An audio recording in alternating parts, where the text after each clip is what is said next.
God will provide for your needs in parched places. And so many other words that Linda offered for us. They are beautiful words, a compelling vision, but one that we don't often hear in our worship service. Maybe you've encountered these passages from the prophet Isaiah in a disciple Bible study or in some other place.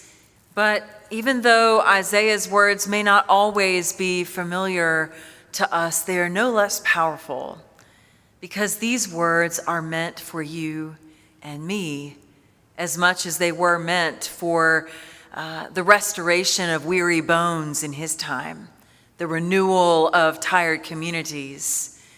These words are timeless in that they call us to widen our imaginations, and they remind us that God is not done with us yet. Not with Israel in Isaiah's day, and certainly not with us. And in that, I offer an amen in my heart for the days especially when it's hard to believe that. To feel the full force of Isaiah's message, I think about the words that Reverend Dr. William Barber offered a few years ago. He calls these words God's manifesto for public healing. God's manifesto for public healing. And these are the words that help us step into the world that he spoke into. The people of Israel, if you remember, had just returned from exile, and they were rebuilding their lives and their homes and their city and their temple.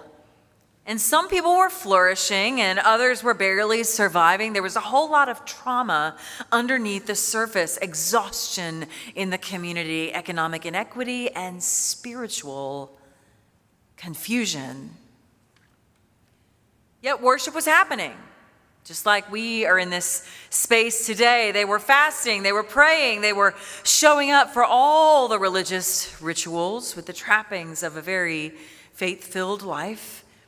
And though they were doing exactly what God seemed to require, beneath it all of that activity, something was missing.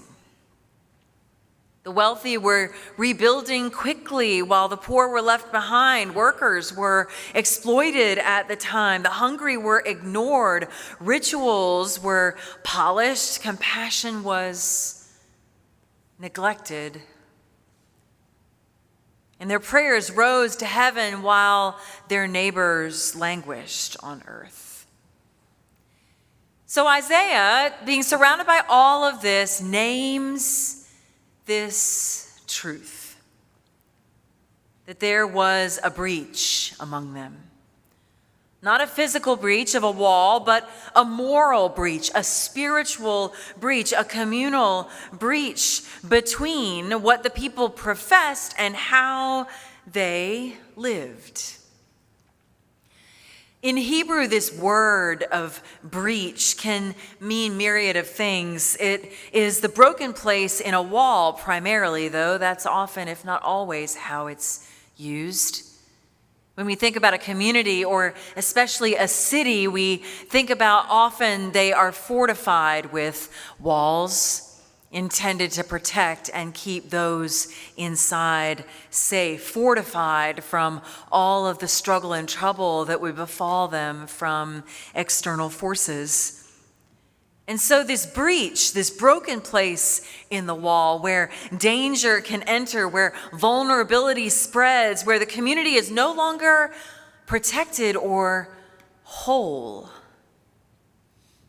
It is the gap between ritual and justice, between worship and compassion, between piety and practice that we find here.